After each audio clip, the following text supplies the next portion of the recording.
अचानक मोदी का नाम लेकर शत्रुघ्न सिन्हा ने फिर किया ऐलान, चौंकी ममता बंगाल में हड़कंप।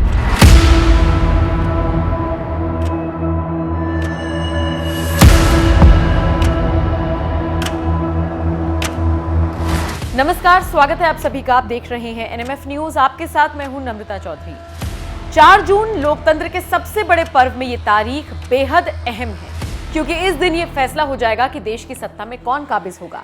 400 पार का नारा साक्षात होगा या फिर कोई बड़ा फेरबदल होगा। 2004 वाले इतिहास को दोहराया जाएगा या फिर एक नया इतिहास कायम होगा। लेकिन नतीजों से पहले ही कुछ राजनीतिक दलों के नेताओं ने अपना जजमेंट देना शुरू कर दिया है। सत्ता दल के नेता अपनी वापसी को लेकर हुंकार भर रहे हैं, तो वहीं विरोधी दल के नेता बदलाव की हवा चला रहे हैं। इसी बीच शत्रुघ्न सिन्हा ने भी एक बार फिर देश के प्रधानमंत्री नरेंद्र मोदी को लेकर बयानबाजी की है। हिंदी सिनेमा के दिग्गज एक्टर और राजनीतिक तौर पर बेहद सक्रिय टीएमसी के नेता और आसनसोल से टीएमसी के टिकट पर चुनावी मैदान में दिखाई दे रहे शत्रुघ्न सिन्हा ने एक इंटरव्यू में पीएम मोदी को लेकर काफी तंज कसा। हालांकि उनकी बातों पर मोदी समर्थकों ने तंज कसते हुए कहा कि पहले बीजेपी फिर टीएमसी वाया कांग्रेस, ऐसे नेता और उसकी बातों पर क्या ही भरोसा करना।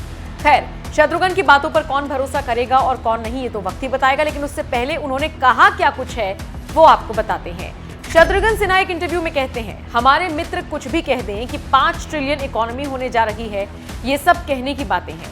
5 ट्रिलियन इकोनॉमी होने जा रही है तो आप इस समय देखिए, इतनी हालत खराब है कि पर कैपिटा इनकम भारत का आज बांग्लादेश के लोगों से भी कम है। आज भारतवर्ष में इतनी महंगाई है जो शायद 70 से 75 सालों में नहीं हुई। बेरोजगारी आसमान को छू रही है। आपने डॉलर की बात की, उसका भाव गिरेगा और रुपए का भाव ठीक होगा, वो नहीं हो रहा।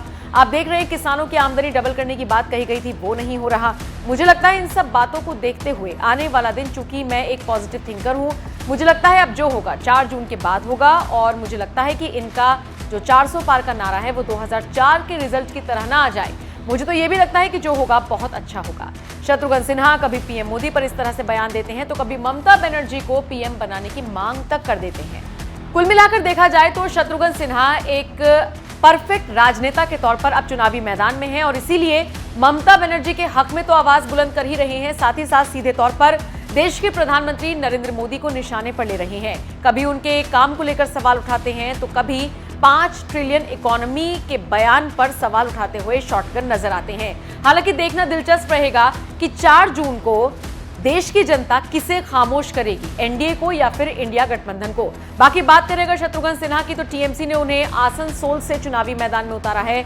ये वही आसनसोल है जहां से बीजेपी ने पवन सिंह को टिकट दिया था, लेकिन 24 घंटे में ये फैसला वापस हो गया और अब शत्रुघ्न सिन्हा के जो रास्ते हैं वो बहुत ज्यादा कठिन नहीं है, क्योंकि यहां से जिस शख्सियत को बीजेपी ने मैदान में उतारा है, एसएस आहलूवालिया, वो जरूर टक्कर देंगे शत्रुघ्न सिन्हा को। लेकिन ये टक्कर कांटे की नहीं मानी जा रही, क्योंकि शत्रुघ्न सिन्हा काफी मजबूती के साथ आगे बढ़ रहे हैं। लेकिन ये मजबूती उन्हें जीत दिलाएगी या हार, देखना दिलचस्प रहेगा।